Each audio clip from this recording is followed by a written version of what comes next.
Bienvenue aux grandes conférences du Centre intersectoriel en santé durable, le CISD. Par ces grandes conférences, nous souhaitons partager avec vous la programmation de recherche de nos membres. Parce qu'au CISD, on s'intéresse autant à la circulation routière qu'à la circulation sanguine. Aujourd'hui, c'est au tour du professeur Martin Lavallière de nous présenter sa programmation de recherche. Le titre de sa présentation, c'est « Sur la route de l'intersectorialité routière, défis pour la recherche » et l'amélioration du bilan routier et de la mobilité. Bonne écoute!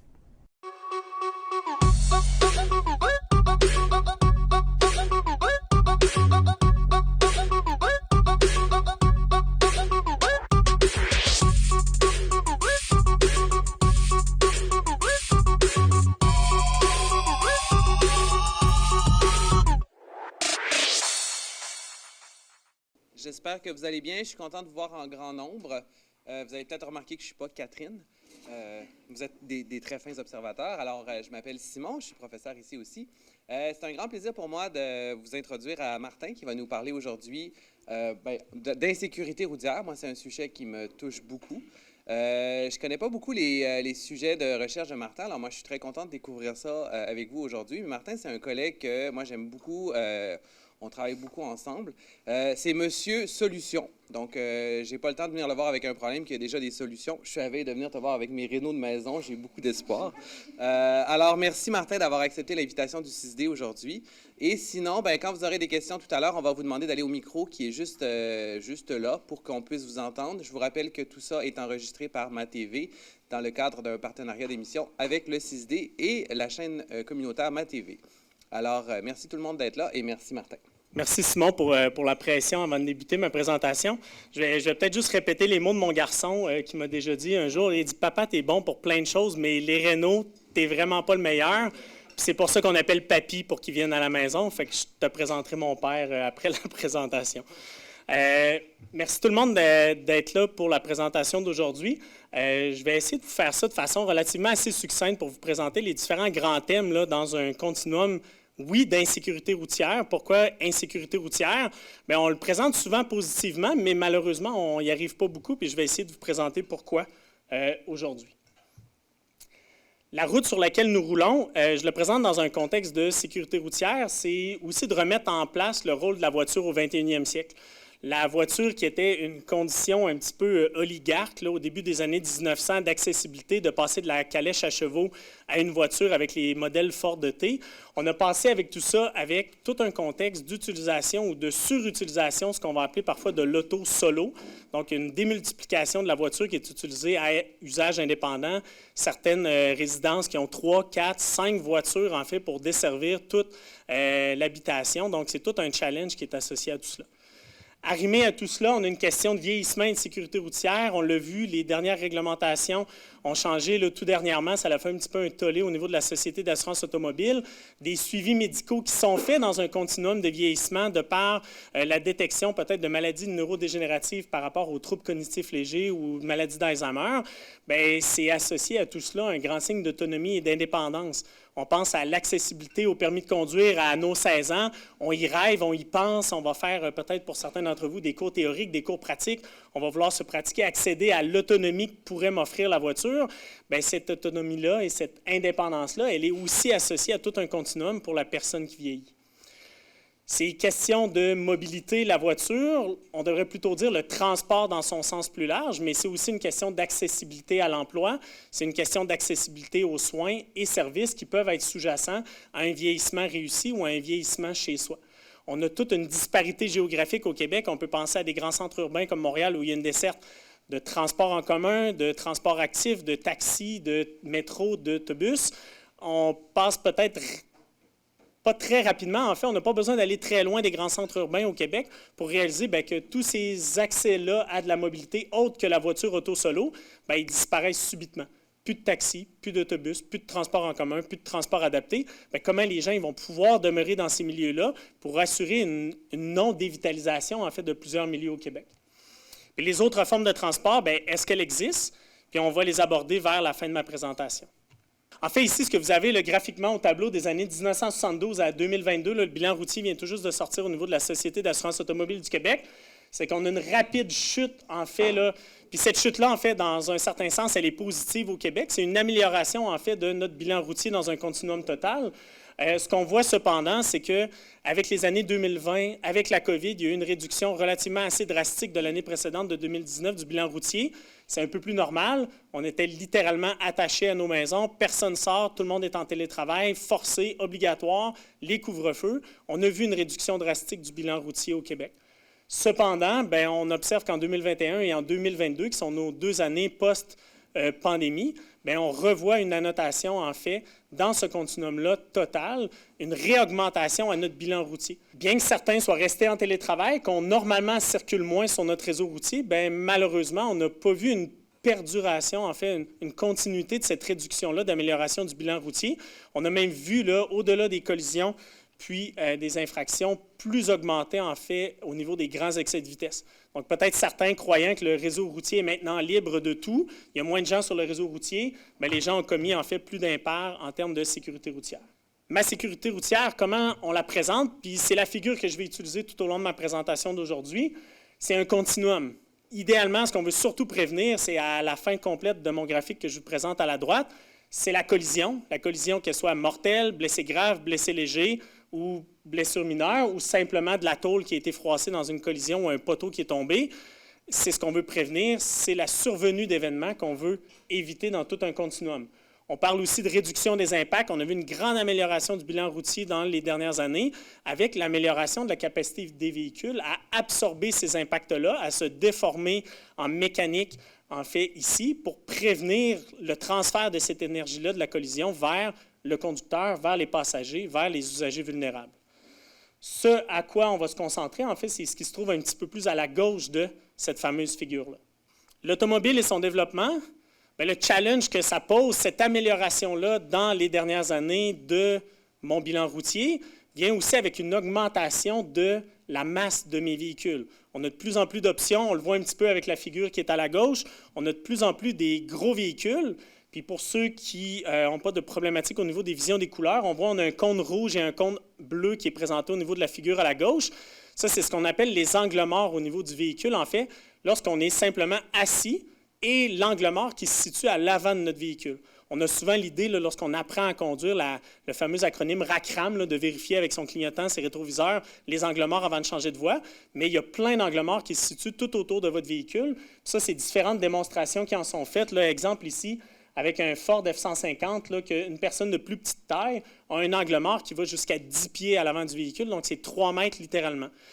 De même que la projection, il y a même une légère erreur au niveau de la figure de présentation.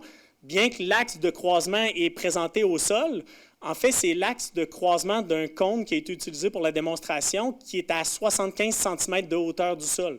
Donc, on représente en fait un bambin de 75 cm qui apprendrait à marcher. Puis cette projection-là, qui ici sur la figure est projetée au sol, est en fait à 75 cm du sol. Donc, dépendamment de la posture ou du positionnement de l'enfant qui se trouverait autour du véhicule, bien, on augmente ces angles morts-là au-delà de la masse de mon véhicule. Puis ça, c'est les véhicules qui sont de plus en plus utilisés. On voit une représentation ici au niveau de la figure. On a à la gauche de l'écran les représentations de la part de marché des camions de style SUV ou des trucks qui est présentée là, par la couleur en bleu, une forte augmentation là, dans la fin des années 2010-2020. Cette tendance-là, on se dit, bien, elle est en Amérique du Nord, principalement aux États-Unis, mais si on se concentre sur la figure qui est à la droite, ça représente aussi pour le marché européen un gain d'environ 35 % des nouvelles voitures qui sont achetées. Donc, même l'Europe, qui était reconnue pour des plus petits modèles de voitures, des modèles plus compacts, a aussi succombé à cette tentation-là que nous offre le marché de l'automobile avec de plus en plus gros véhicules pour nous offrir la mobilité ou l'extérieur, le sentiment d'autonomie et de sécurité. Quand on fait un parallèle, j'adore cette caricature. En fait, on va à l'épicerie, mais l'épicerie n'est pas nécessairement plus loin de notre maison. On fait de petites commissions.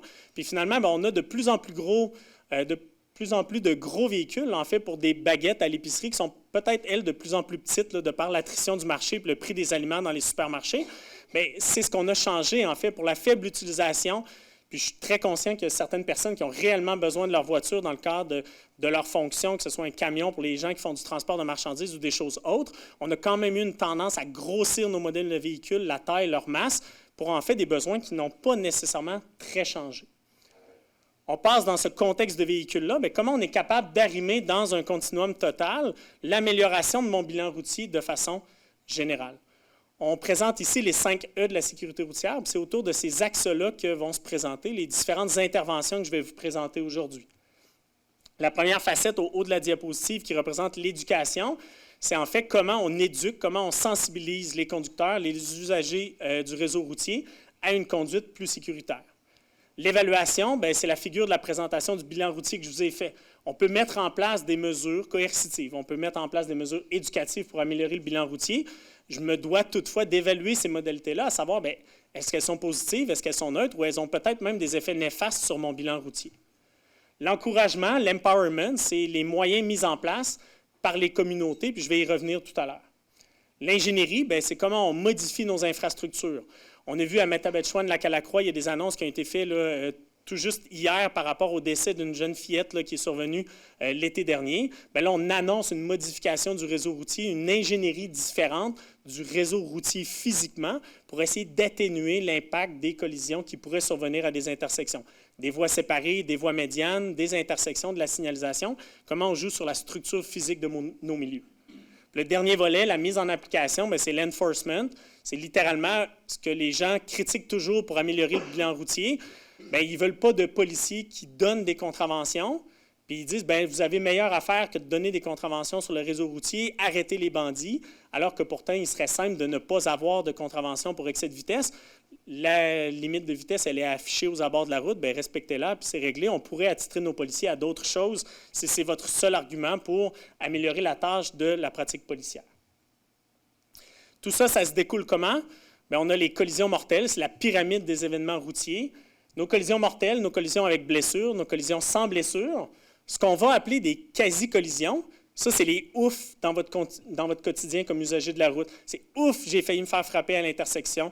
Ouf, il a failli avoir une collision parce que quelqu'un a changé de voie sans signaler. Ouf, quelqu'un a brûlé la fameuse lumière orange ou le feu rouge, finalement, a roulé un stop ou des choses comme ça. C'est toutes les fois dans votre quotidien, puis on le voit à peu près à tous les jours, c'est chaque événement qui aurait pu mener à une collision de la route, mais qui, par des circonstances qui, pour cette fois-là, sont heureuses, cette collision-là, elle n'est pas survenue, mais c'est des indicateurs de ce risque routier-là auquel on s'expose. Puis sous-jacent à ça, c'est la facette avec laquelle je vais terminer aujourd'hui, c'est nos comportements qui sont sous-jacents à cette exposition-là à des risques routiers. Comment on peut faire, dès l'acquisition, dès l'environnement qu'on va favoriser aux gens, la non-survenue, en fait, de quasi-collision, de par des comportements qui sont adoptés par tous un chacun. La sécurité publique, on la voit partout, on la voit tout le temps. Ici, c'est un simple exemple dans les médias de représentation qui est fait pour la conduite avec les facultés affaiblies dans la région ici couverte par le service de police de Saguenay. C'est à peu près une publication à toutes les fins de semaine que vous allez voir. À la fin du week-end, le service de police de Saguenay fait un bilan des arrestations pour conduite avec capacité affaiblie. Et malheureusement, systématiquement, encore à toutes les fins de semaine, il y a 1, 2, 3, des fois 4, 5 personnes qui sont arrêtées pour conduite avec faculté affaiblie. Comment on aborde le tout, en fait, dans un contexte plus général de recherche en sécurité routière? C'est quoi nos opportunités, en fait, d'adresser les questions? C'est de se poser des orientations de façon un petit peu plus systémique, de voir quels sont les grands facteurs de risque qui peuvent mener à des collisions. On a différents travaux qui ont montré que l'obésité comme une maladie, comme une affection dont les gens peuvent souffrir, peut influencer, en fait, les risques d'implication dans une collision de la route. Non pas seulement de la personne qui va souffrir d'obésité, mais d'aller au-delà de différents facteurs de risque, comme par exemple le développement de l'apnée du sommeil ou d'autres problématiques de santé qui peuvent influencer soit son implication dans une collision de la route, mais aussi les répercussions que pourrait avoir la collision. Puis on a vu des effets similaires aussi avec les combinaisons de vieillissement et d'obésité. Il y a aussi tout un continuum qui est important si on regarde en bas à gauche de la figure, comment on comprend nos accidents de la route qui sont reliés peut-être à des événements associés à du travail. On sait qu'à peu près 35 à 40 des mortalités qui surviennent dans un contexte de travail ne sont pas dans une usine, sont en fait sur la route. Un camionneur, un policier qui se fait frapper, une ambulance qui a une collision, quelqu'un qui effectue du transport dans son quotidien ou qui a à conduire dans son quotidien, c'est un accident de la route, une collision routière reliée au travail. Donc, c'est un facteur très important. On a aussi des facteurs d'influence avec un étudiant au doctorat à moi, Milad Delavary. On a aussi évalué les impacts que peuvent avoir des décisions sociétales ici à l'aide de séries temporelles pour évaluer quelles sont les conséquences de modification, exemple du prix de l'essence qui est mandaté par le gouvernement ici, ou les taux de change sur l'implication dans des collisions ou des infractions au niveau du code de la route. Tout ça, c'est bien beau, là, je vous ai présenté la droite de la figure tout à l'heure pour réduire ces collisions-là, mais est-ce qu'on est capable de, un peu positivement, de mettre en place différents systèmes pour essayer d'atténuer en fait la survenue de ces collisions-là? Donc ici, on est plus dans un volet, un penchant technologique de les sécurités actives qui vont permettre d'atténuer mes différentes collisions. Ici, une figure, une simplification en fait des modèles là, de la Society for Automotive Engineers. On a les niveaux 0 à 5. Pour ceux qui sont un peu plus vieux dans la salle ou à l'écran, le niveau 0, c'est probablement la première voiture avec laquelle vous avez appris à conduire. Tout est manuel dans la voiture, des fenêtres au débarrage, les systèmes, la radio, des molettes un peu partout. C'est la majorité des voitures que les gens ont actuellement. De plus en plus, on tend vers des niveaux 1 avec un système peut-être d'aide à la conduite, une alarme qui va vous dire que vous allez peut-être avoir une collision frontale ou des choses comme ça. Puis le continuum complet de la voiture pleinement autonome, ce qu'on peut sembler croire qui est disponible actuellement sur le marché là, avec les modèles de Tesla ou de Cadillac avec leur Super Cruise, ne sont en fait que des modèles qui se rendent jusqu'à la portion d'automatisation en fait partielle de la conduite. Sur le marché actuellement, il n'y a que du niveau 2 qui est disponible. Puis dans ces niveaux-là, avec la Société de l'Automobile Engineer, en fait, ce qu'on voit, c'est que la personne doit quand même demeurer responsable de sa conduite en tout temps. Donc, on pense que parce qu'on a ces technologies-là de niveau 2 dans nos voitures, on peut délaisser la conduite, commencer à faire des siestes. On a eu plein de vidéos en exemple de gens qui conduisaient, exemple des Tesla qui faisaient une sieste ou qui allaient s'asseoir sur la banquette arrière dans leur voiture aux États-Unis. Bien, ça se peut que la voiture sonne et qu'instantanément, on vous redonne le contrôle.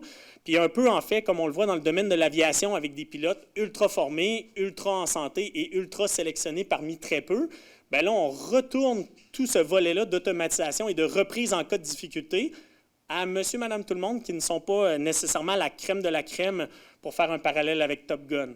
Bien, ici, dans ces contextes-là, bien, c'est ces dangers-là auxquels on s'expose en croyant que l'automatisation va prendre le rôle de la conduite à ma place.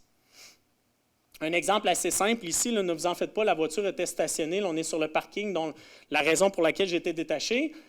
Je n'avais pas réalisé en achetant une nouvelle minivan là, avec les 3 enfants à la maison que j'avais même accès à des technologies comme celle-là de niveau 2 dans ma voiture. Puis c'est en arrêtant, on descendait à Québec pour voir de la famille, en arrêtant à Stoneham, j'ai un avertissement que je vous pointe ici avec la flèche rouge qui allume dans mon tableau de bord, qui me dit, bien, vous avez certains systèmes de sécurité actifs qui viennent d'être désactivés.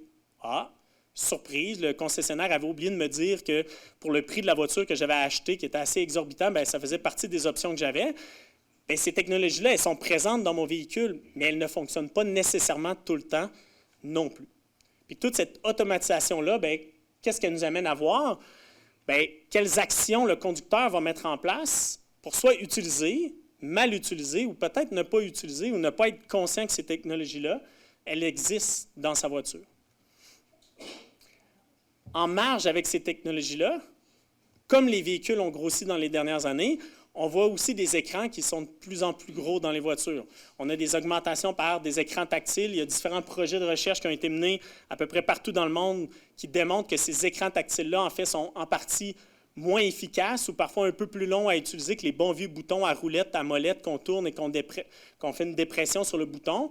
Pourquoi? Bien, c'est souvent les écrans tactiles vers lesquels les instrumentations et les éléments dans le tableau de bord vont changer en fonction de qui conduit. Puis la personne doit apprendre cette nouvelle interface-là. Puis en termes de précision, bien, c'est plus complexe qu'un bouton où on peut, à tâtons, sans jamais regarder le tableau de bord, identifier le bouton se trouve où, puis tourner, changer le volume, changer la station de radio.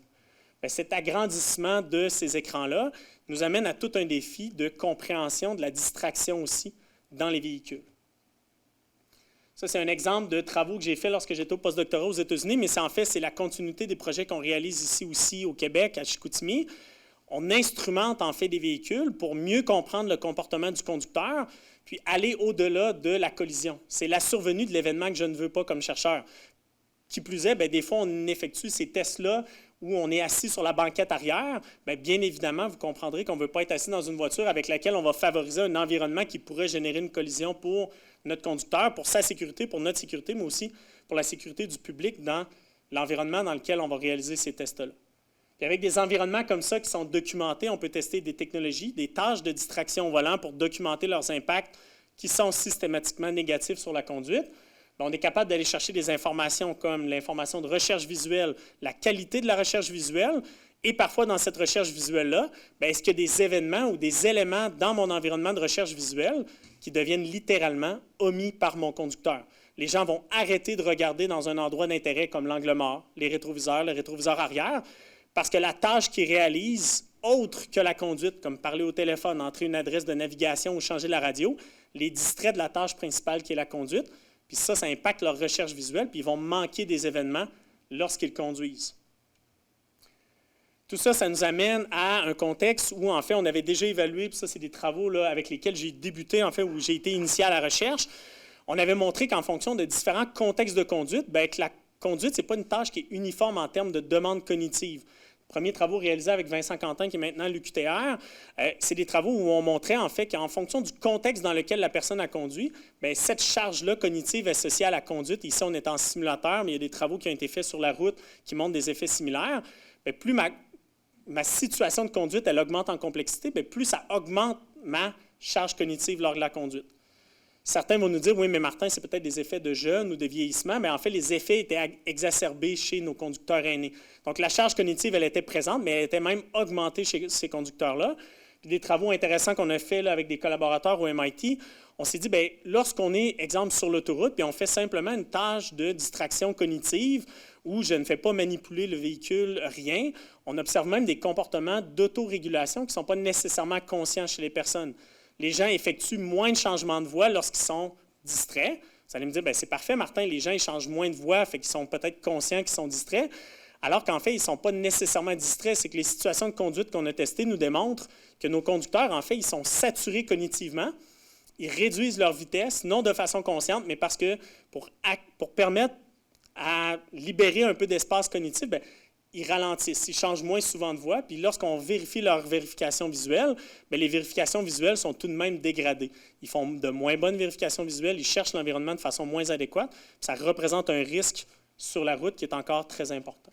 Pour aider à tout cela, on avait fait une documentation partielle là, des technologies qui étaient présentes en 2014 avec les collègues, où on démontrait en fait qu'au-delà de l'apport intéressant qui pouvait survenir avec les différents outils d'aide à la technologie, les aides à la conduite, bien, qu'il y avait malheureusement encore beaucoup de lacunes à adresser dans ces technologies-là et que bien qu'elles soient vendues comme parfaites lorsque vous voyez une publicité automobile à la télé, bien, il y a encore plein de lacunes, mais surtout de lacunes d'éducation face aux consommateurs des voitures et que c'est rarement, lorsqu'on achète une voiture au concessionnaire, qu'on va nous présenter toutes les lacunes de la technologie. De dire, bien, de faire attention, peut-être que de nuit, votre technologie elle fonctionne moins bien, votre auto va ralentir ou ralentir partiellement pour prévenir une collision frontale. Mais lorsqu'on le teste à l'Institut de l'assurance américaine autoroutier, l'ILHS, bien, on montre parfois que de 70 km/h, qui est la vitesse des tests d'essai, ça se pourrait que votre voiture, elle emboutisse la voiture devant à 40 km/h puis qu'elle ne freine pas automatiquement et de façon complète à cette situation-là. Puis il y avait même parfois des collègues américains ont aussi évalué que même dans certains concessionnaires, lorsqu'on magasinait pour une nouvelle voiture, bien, que parfois les technologies étaient présentées de façon erronée puis que ça pouvait mener à des décisions d'achat qui étaient inadéquates parce qu'on se fait vendre une technologie qui n'est pas au point de celle qu'on se les fait promettre et que sur le terrain, sur la route, lorsqu'on conduira, bien, cette technologie-là ne répondra pas à nos attentes. Le plus grand défi auquel on fait face, surtout avec la future automatisation de nos véhicules sur le réseau routier, c'est ce qu'on appelle l'ironie de l'automatisation. La première étape, c'est l'assignation des tâches. J'en ai parlé tout à l'heure. Quelqu'un qui déciderait de faire une sieste ou de lire son journal lorsqu'il conduit sur l'autoroute, mais qui est maintenant responsable de ma conduite lorsque j'active certaines technologies dans ma voiture? Est-ce que c'est encore moi qui est conducteur? Est-ce que je suis vigilant? Est-ce que je dois être là en mode de surveillance? Est-ce que je dois prendre action rapidement? Puis cette confusion-là pour le conducteur, qui n'est pas la crème de la crème, comme je vous ai dit tout à l'heure, bien, comment on va arrimer ces indécisions-là par rapport à mon conducteur? Le deuxième volet, c'est ma charge attentionnelle. On va progressivement réduire la charge attentionnelle associée à la conduite sur mes conducteurs, mais lorsque ça va mal se passer, bien, soudainement, je vais tout retransférer ça sur mes conducteurs. Fait que là, la personne va être en perte d'environnement ou de conscience de son environnement parce qu'elle a arrêté de conduire il y a peut-être 15, 20, 25 minutes. Elle commence peut-être à s'endormir, un petit peu de fatigue, un petit peu de somnolence. Et là, soudainement, je vais lui redonner le contrôle parce qu'on arrive à une intersection, il y a un piéton qui est sorti de nulle part. Et là, la personne n'est aucunement prête à reprendre cette charge-là, cette conscience-là de sa conduite, puis de mettre en place les bonnes actions sur celle-ci. Le contrôle est associé à tout ça. Comment je vais reprendre le contrôle de ma situation de conduite si je n'ai peut-être pas les mains sur le volant, mes pieds ne sont pas nécessairement au bon endroit, ou si j'ai pris la mauvaise décision d'aller m'asseoir à l'arrière de mon véhicule, bien, toutes ces notions-là sont problématiques dans mes contextes. La confiance, malheureusement, bien, cette confiance-là face à l'automatisation des véhicules va plus vite que ce que la technologie peut redonner aux gens. Bien, en quel contexte je vais faire confiance à ma technologie? En quel contexte je vais tout donner la charge de conduite à mon véhicule autonome ou semi-autonome, puis comment je vais être capable de la reprendre, cette situation-là, puis comment ça va impacter ma relation, en fait, avec ma conduite. Et le dernier, et non le moindre, c'est la fameuse perte d'expertise en tant que conducteur.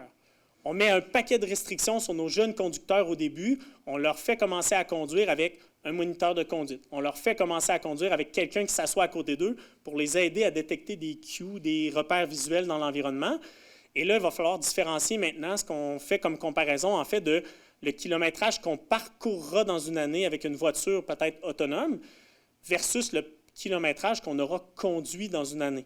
Quelqu'un va maintenant pouvoir faire 20 000 km par année avec sa voiture en conduisant peut-être 2 000, alors qu'il n'y a pas si longtemps, bien, quelqu'un qui conduisait 20 000 km par année conduisait 20 000 km par année. Ça vient parfois avec de mauvaises habitudes, mais ça vient aussi avec une expertise qui s'entretient et qui, idéalement, si on est capable de donner des rétroactions, va pouvoir maintenir un certain niveau de sécurité routière pour ma personne. Mais là, cette expertise-là, elle va être perdue au fur et à mesure. Puis ça amènera des changements même dans notre bilan routier au Québec, cette perte d'expertise-là, parce qu'on sait que les gens qui conduisent de façon générale moins, puis c'est encore plus observé chez nos conducteurs vieillissants, bien, ceux qui conduisent moins dans une année sont plus propices, ou il arrive plus souvent que ces gens-là vont avoir des collisions de par une perte d'expertise de la tâche complexe que représente la conduite.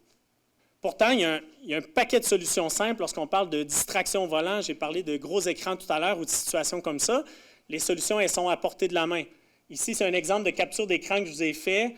Il y a des modes de concentration qui existent sur vos téléphones intelligents. Vous pouvez les activer. Vous n'avez même pas à y penser dès qu'exemple, votre téléphone va entrer dans votre voiture, détecte une connexion automatique au Bluetooth de la voiture et peut tomber en mode ne pas déranger lors de la conduite.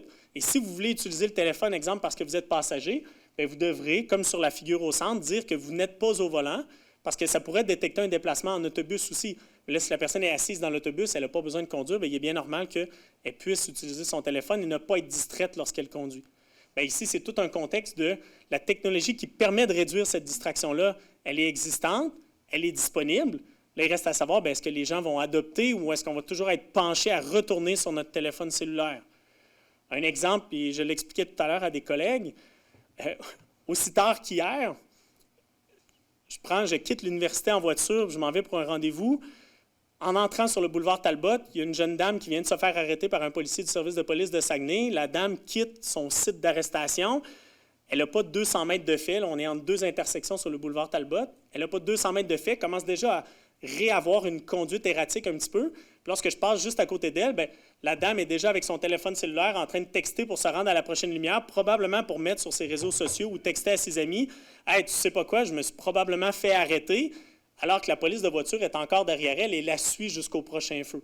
Donc, c'est de démontrer un peu aussi, parfois avec les risques routiers auxquels on s'expose, à quel point on peut peut-être oublier rapidement qu'on vient tout juste de passer proche d'avoir une quasi-collision, puis que même la survenue d'une arrestation comme celle-là, qui est quand même un événement qui a une certaine durée un peu plus longue, un coût financier, une arrestation, n'a même pas eu assez d'impact pour la jeune dame pour se dire, bien, je vais peut-être laisser mon téléphone de côté pour une infraction que je viens tout juste de commettre, puis je risquerai peut-être pas d'avoir une autre infraction à 30 secondes de celle que je viens tout juste d'avoir. Dans tout ce continuum-là, on avait les facettes un petit peu plus négatives que je vous ai présentées, qui sont à la droite de ma figure.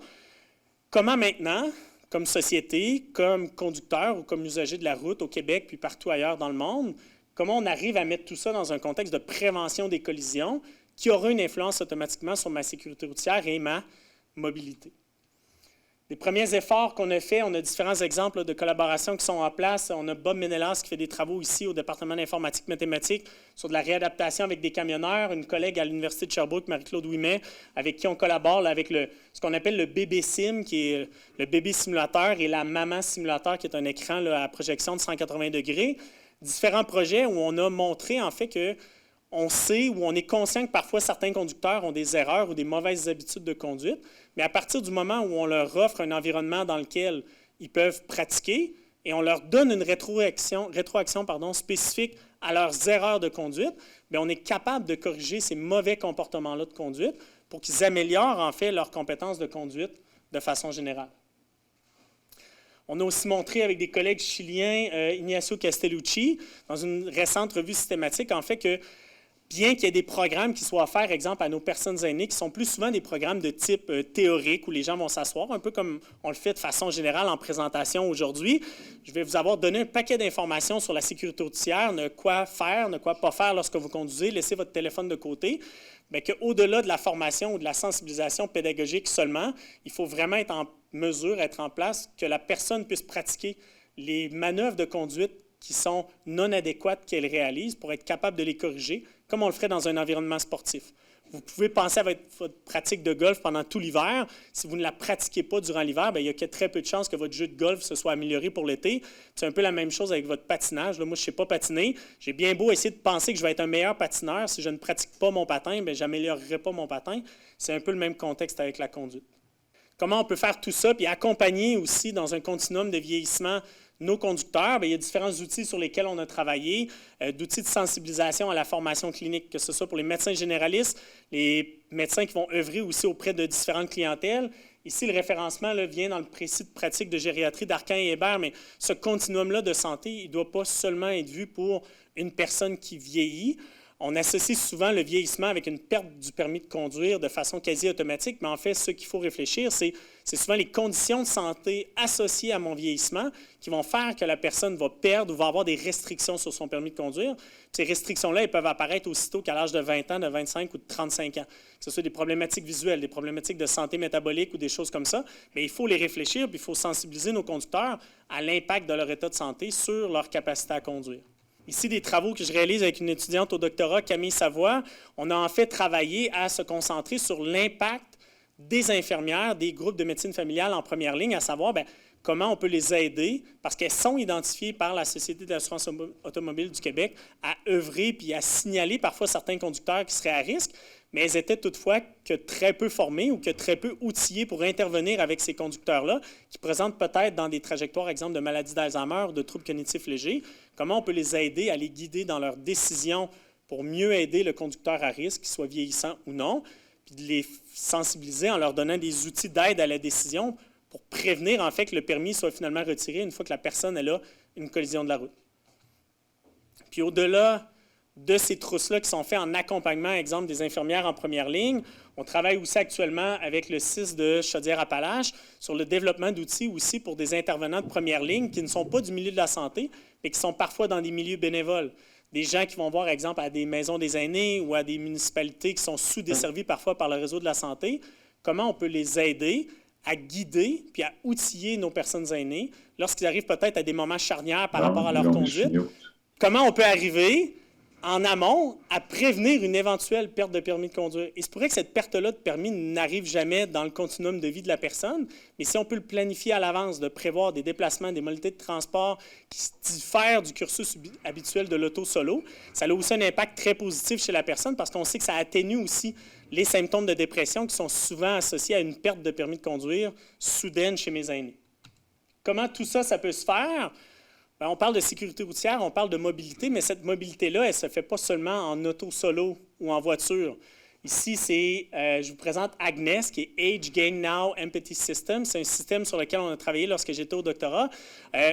Au post-doctorat, mon directeur là-bas adorait les mots frustration, friction et fatigue. Bien, c'est un peu la raison sous-jacente à l'outil de Agnes ici, c'est d'être capable de démontrer à parfois des jeunes ingénieurs qui vont designer des environnements urbains, des véhicules, des espaces de vie, ou à des décideurs publics. On a des projets qui s'en viennent avec l'Institut national de recherche scientifique, avec Marie-Soleil Cloutier, sur la vitalité des milieux pour nos aînés lorsqu'on n'utilise pas la voiture comme piéton.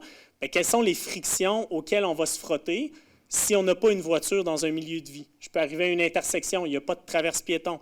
Je peux arriver à une intersection, j'ai un banc de neige de 3 pieds de haut. On a dégagé le trottoir, on a dégagé la rue, mais on n'a pas dégagé la descente qui va me permettre de traverser la rue que je veux traverser. Bien, comment on le réfléchit, puis comment on peut faire réaliser plus rapidement avec un apprentissage expérientiel?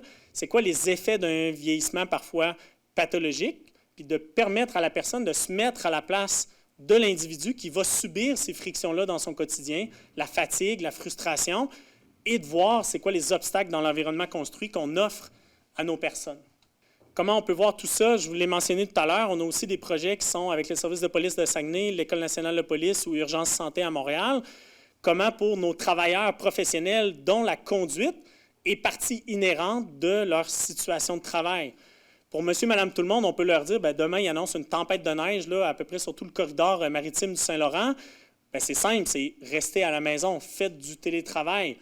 On ne peut pas dire ça à nos policiers, on ne peut pas dire ça à nos paramédics. Ils vont avoir à sortir lorsque les situations de conduite sont à peu près les pires. Comment on peut s'assurer de maintenir leur sécurité au volant? Comment on peut mettre en place des programmes qui vont agir sur leur santé et sécurité et agir en même temps sur la sécurité routière de tous? Ils ne veulent pas être impliqués dans une collision. On l'a vu dans un paquet de projets réalisés en collaboration avec eux. Comment on peut atténuer les contextes qui font qu'ils sont impliqués dans des collisions, puis comment c'est réparti sur tout le territoire québécois. Quand on prend en place les collaborations, vous avez peut-être déjà vu le système là, ici de la voiture accidentée là, qui est affiché parfois dans différents festivals ici dans la région de Saguenay, à la baie, à Jonquière, à Chicoutimi ou à Arvida. C'est un programme qui a été déployé par le service de police de Saguenay en collaboration avec un paquet d'autres instances ici régionales. C'est des campagnes de sensibilisation qui sont un peu plus ponctuelles pour présenter aux gens, en termes d'éducation, quels sont les éléments auxquels ils s'exposent avec l'adoption de comportements à risque lors de leur conduite. Ici, on parle de conduite avec les capacités affaiblies par les drogues, par l'alcool, la conduite à vitesse excessive. On a fait différents bilans routiers avec France Desjardins qui était au doctorat à ce moment-là, qui collaborait avec moi sur les projets, où on a documenté en fait que la seule présence d'une voiture accidentée comme celle-là aux abords de la route pouvait avoir un impact positif de réduire, bien que ce soit seulement de 1,5 km/h à peu près en moyenne, la vitesse moyenne des autos qui circulent sur le réseau, qu'avec une simple remorque qui coûte à peu près 1 000 $ au total, là, on installe la voiture ponctuellement à un endroit. Systématiquement, là, on avait une réduction, même des grands excès de vitesse à cet endroit-là, pour un affichage ponctuel. On sait que si l'affichage était là constamment, l'effet, souvent, les gens reviennent à leur leurs bonnes vieilles habitudes, mais dans ce cas-ci, c'est les mauvaises habitudes de conduite à trop haute vitesse. Comment on peut influencer? Puis le service de police ici a eu l'audace de vouloir faire évaluer sa campagne de sensibilisation. Ils ont eu l'audace de se dire, Martin, est-ce que vous pouvez nous aider à évaluer nos campagnes de sensibilisation? Parce que si elles ne fonctionnent pas, on va simplement arrêter de les faire, puis on va mettre nos argents, nos investissements, notre temps ailleurs. Puis quand on parlait d'évaluation tout à l'heure, ça, on doit les applaudir dans ce continuum-là, parce que c'est que très rare qu'on prévoit aussi dans l'implantation de campagnes de sensibilisation, la notion d'évaluation par la suite, à savoir, je déploie des fonctions, des systèmes. Est-ce que je vais prévoir aussi de me réévaluer par la suite, à savoir, est-ce que le système il est efficace, périn, est-ce qu'on le maintient au fil du temps?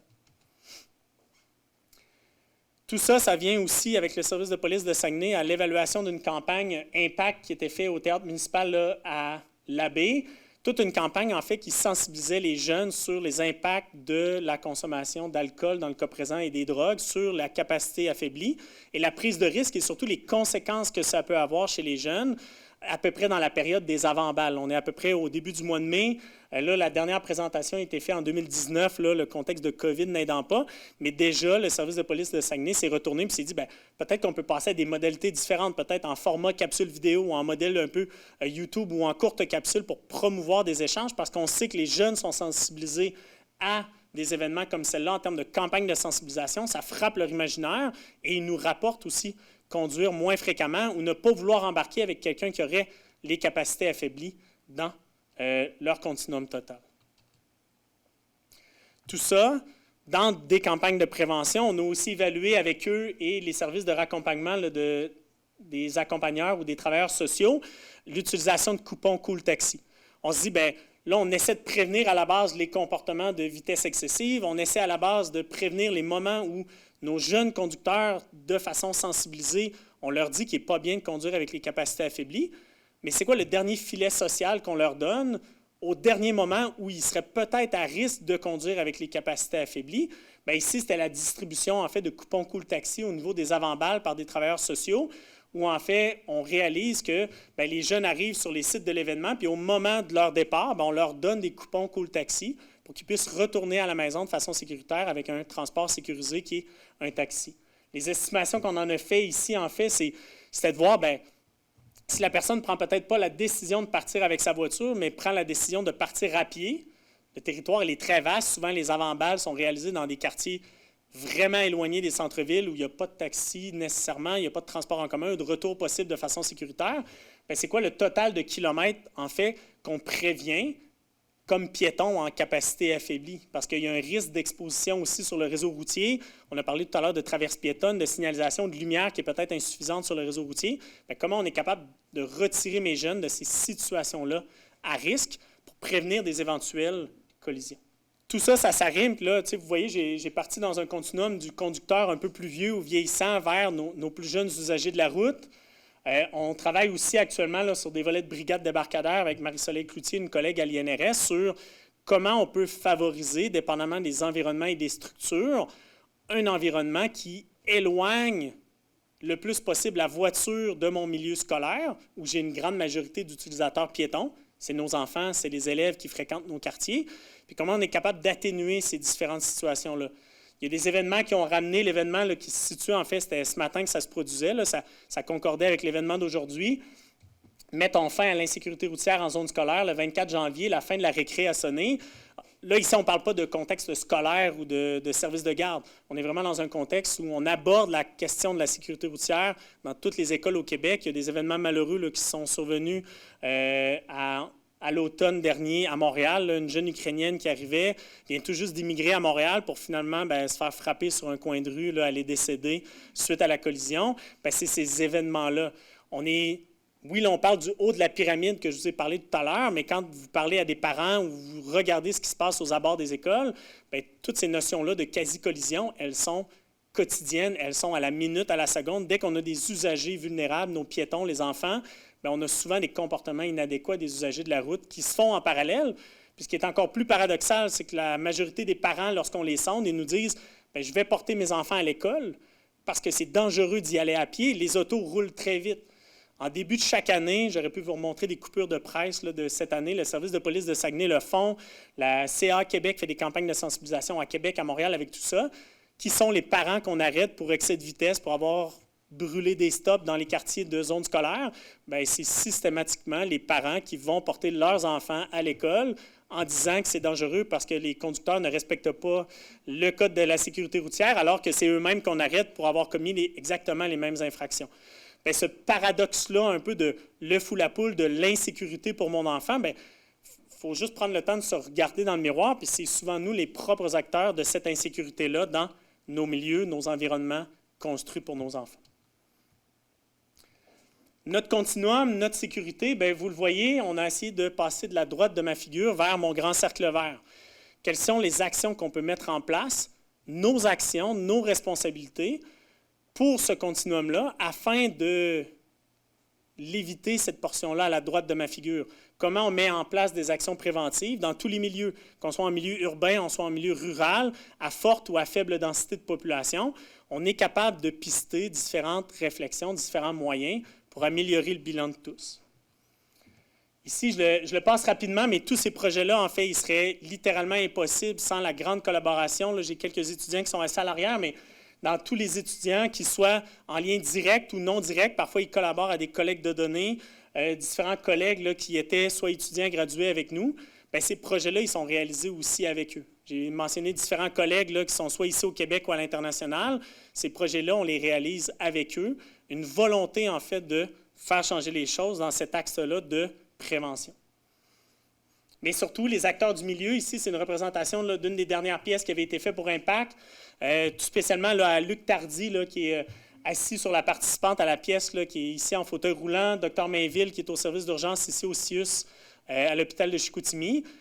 Ces acteurs-là du milieu, ils ont foi, on parlait d'empowerment, en fait, là, de prise de possession de ces problématiques-là que vivent nos milieux, nos sociétés, pour faire un changement dans ces situations-là. C'est de mettre en place des décisions, des actions, puis de sensibiliser nos actions à nous comme personnes pour être capable de mettre en place l'amélioration de mon bilan routier de façon générale. Je vais essayer de déplacer ça pour que vous puissiez tous la lire à distance, là, mais c'est une citation que j'adore de Brent Toderen, qui est urbaniste dans la région de Vancouver. C'est soit qu'on peut designer nos villes et nos communautés pour qu'une activité physique normale, qu'on peut considérer ici comme une mobilité ou une mobilité active, soit quasi invisible dans notre quotidien, donc facilitée. Où on peut designer nos villes, nos municipalités, nos milieux pour une voiture de façon à ce que quelqu'un qui voudra adopter cette mobilité-là active, les derniers 30 ou 60 ou 100 mètres pour se rendre à l'école, à l'épicerie, à son milieu de travail, que ça relève de l'impossible. Pourquoi on peut réfléchir à ces situations-là? C'est si on met en place différentes actions, par la bande, bien que je sois conscient qu'elles soient quand même nécessaires dans différentes sphères de nos vies, moins de voitures, c'est aussi moins d'exposition au risque pour les usagers vulnérables. Puis un peu plus de mobilité active lorsqu'elle est possible. C'est une forme d'activité physique qui est aussi bénéficiaire pour les personnes, pour leur santé, puis pour un environnement de façon générale, dans un paquet de sphères de nos vies. Sur ce, je suis prêt à prendre vos questions là, sur soit différentes facettes ou les différentes modalités que je vous ai présentées aujourd'hui. Merci. Donc, ma question concerne, en fait, vous avez parlé des personnes âgées puis un guide pour la conduite pour eux, mais est-ce que ce guide-là pourrait exister aussi pour les personnes qui sont en situation d'un handicap? Parce que c'est pas tous les handicaps qui peuvent t'empêcher de conduire. Puis il y en a que c'est très fonctionnel, mais des fois, on sait juste pas comment lier notre handicap avec comment faire pour gérer ma voiture, comment je peux faire pour faire telle chose. C'est super intéressant là, parce que là, on a développé l'outil à la base parce que la demande venait du milieu du CIS Chaudière-Appalaches de par la demande des différents organismes là, qui œuvrent auprès des aînés. Cet outil-là, il est déjà en réflexion, en fait, pour des gens qui présentent dans la région ici du Saguenay-Lac-Saint-Jean, en collaboration avec Cynthia Gagnon là, à l'hôpital de Chicoutimi. On est déjà en réflexion comme comment on peut adapter un tel outil comme ça de trousse d'accompagnement pour les aînés avec les gens qui présentent des conditions neurodégénératives. De comment on peut planifier, comment on peut réfléchir à... parfois, les gens, ils ont accès à l'automobile, ils sont en capacité de conduire. Puis comment on va pouvoir transiter soit vers une adaptation du véhicule qui peut se faire en centre de service. Là, ici, dans la région, ça se fait au centre Le Parcours. Pour ceux qui sont à Québec, ça se fait au centre François Charon, là, le CIRIS, à l'IRDPQ. Comment ça peut être réfléchi en amont de façon à faciliter les fameuses transitions. Puis peut-être même dans des contextes de conduite où on devrait peut-être même devancer certaines étapes, comme un contrôle manuel. Donc, avant d'attendre la perte de contrôle moteur, exemple du membre inférieur, pourquoi on n'apprend pas tout de suite à conduire avec des contrôles manuels, là, donc un accélérateur et un contrôle du volant avec les deux mains? Parce que ce serait plus facile, on est plus en phase d'apprendre et on peut se donner le temps d'apprendre parce qu'on a encore la pleine capacité de conduire avec nos jambes.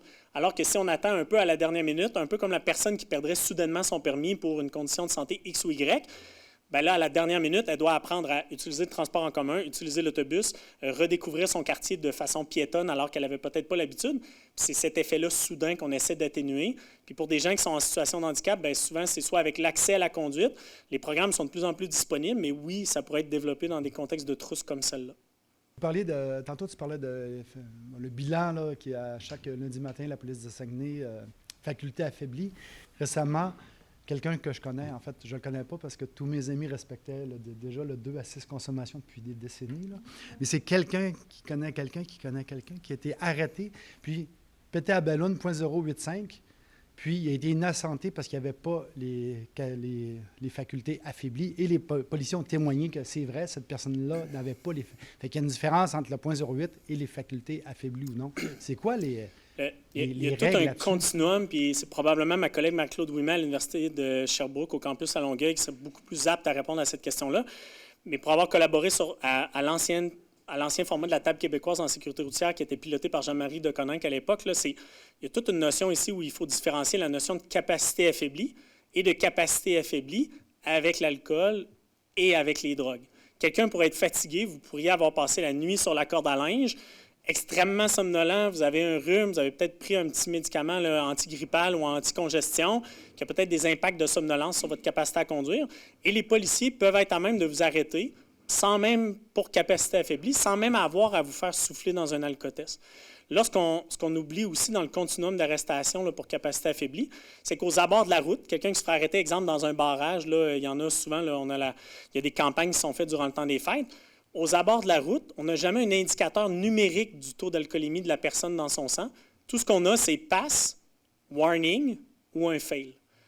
Pourquoi? Bien, ça piste le policier aux abords de la route, à savoir, en fonction des signes et symptômes que j'ai pu détecter chez ma personne, je soupçonne une capacité affaiblie. On fait passer l'alcotest à l'individu, exemple, parce qu'il y a une forte odeur d'alcool, les yeux sont vitreux ou des symptômes comme ça. Et là, ce que ça nous indique, c'est que s'il y a un warning ou un fail, bien là, vous êtes amené par la suite en centrale de police où vous aurez vraiment une lecture précise de ce taux d'alcoolémie-là. Puis des fois, bien, il y a des délais dans ces notions-là qui sont faits dans le niveau d'arrestation. Puis il y a toute une particularité, mais ce qu'il faut... Puis là, heureusement pour la personne que vous connaissez, mais en même temps, j'aimerais quand même...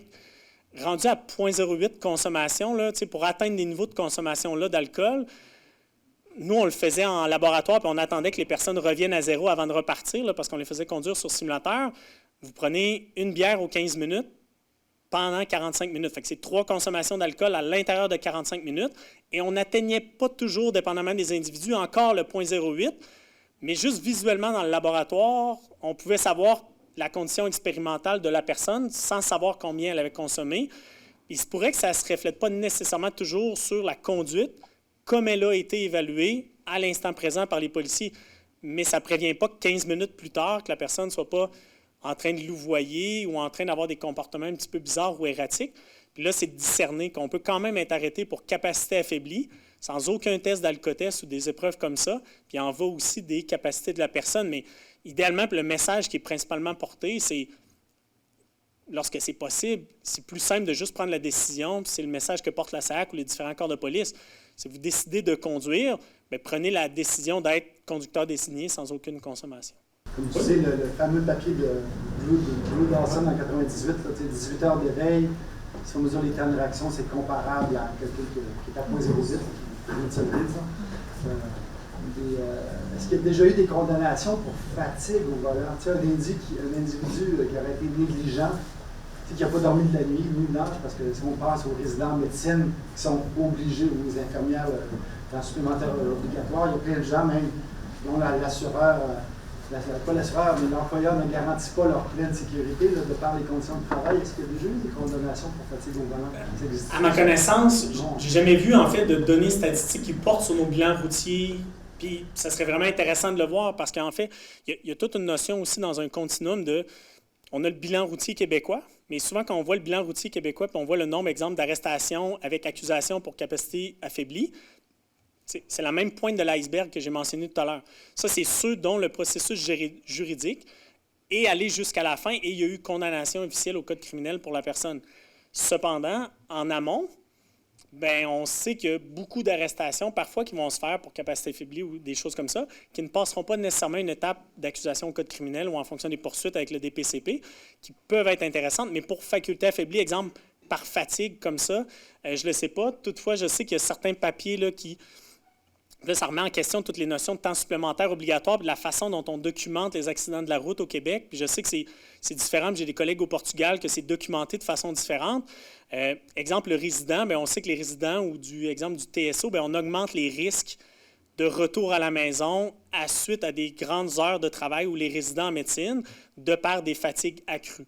Après, à savoir comment c'est documenté, nous, au Québec, si ce n'est pas exactement dans mes cadres de travail, exemple, je me rends ici à l'université en voiture, j'ai eu un accident de la route, c'est un accident de la route de façon générale.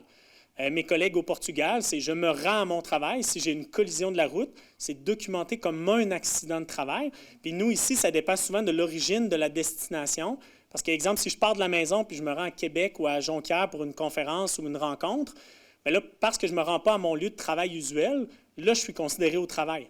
Fait que je pourrais avoir une collision de la route à la même intersection, dans exactement le même contexte, à la même heure, la même journée de la semaine, mais parce que ma direction ou ma destination n'est pas exactement la même, je n'ai pas nécessairement le même contexte d'inscription au bilan routier. Puis ça, des fois, ça fait que c'est certaines particularités qui sont complexes. Puis ça m'amène, là, on parlait de déperdition de sommeil avec les travaux de Drew Dawson et ces choses-là.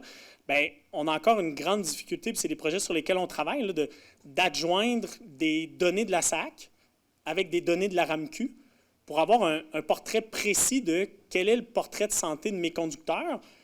Moi, dans ma tête à moi, ça pourrait être la même carte. Tu sais, ma carte soleil fait office de ma carte d'assurance maladie, puis j'ai une petite gommette dessus qui dit que je suis aussi un conducteur, parce que les deux vont un avec l'autre bien évidemment, ma condition de santé va l'influencer. Ici, est-ce qu'ils peuvent cocher? Je sais qu'en 95, il me semble que dans les rapports de police, tu ne pouvais pas cocher fatigue.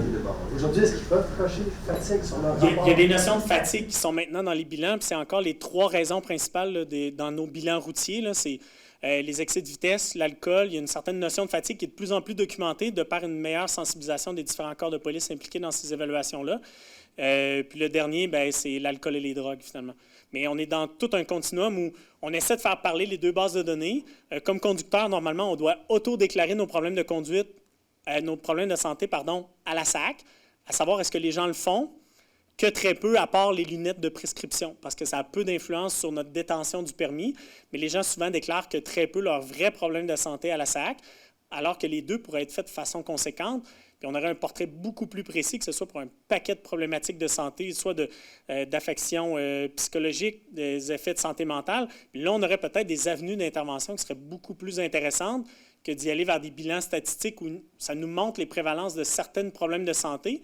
On a de la difficulté à expliquer parfois pourquoi ces prévalences-là sont plus élevées dans le bilan routier.